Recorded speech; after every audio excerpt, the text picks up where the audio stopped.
ఎవరైనా సోషల్ మీడియాలో నీవు రేవంత్ రెడ్డి గురించి మాట్లాడితే పొద్దున 4 గంటలకే పోలీసులు జిల్లాడు ఇంటి ముందర.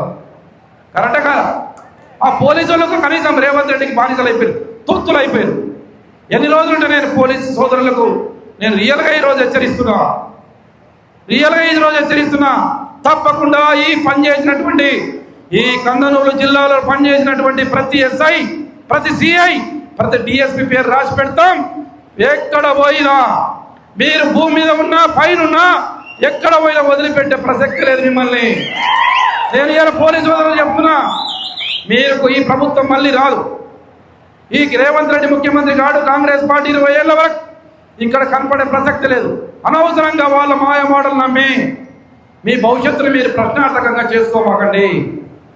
నేను పోలీసు సోదరులంటే నాకు గౌరవం. అందరు పోలీసు వాళ్ళు అట్లుండరు, కొందరే ఉంటారు.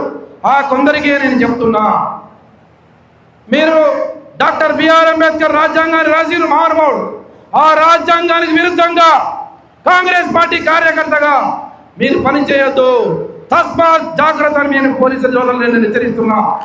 ఇప్పటికైనా మీరు మార్పు తీసుకోండి, న్యాయం చూడండి. ఎవరి న్యాయం ఉందో వాళ్ళకు మీరు సపోర్ట్ చేయండి. మాకు స్వేచ్ఛ లేదా? మాకు ప్రజాస్వామ్యంలో అంబేద్కర్ గారు రాసిన రాజ్యాంగంలో మాకు స్వేచ్ఛ లేదా? ఇది ప్రజాస్వామ్యం. ఎవరినైనా మాట్లాడవచ్చు, కానీ అసభ్యంగా మాట్లాడవచ్చు.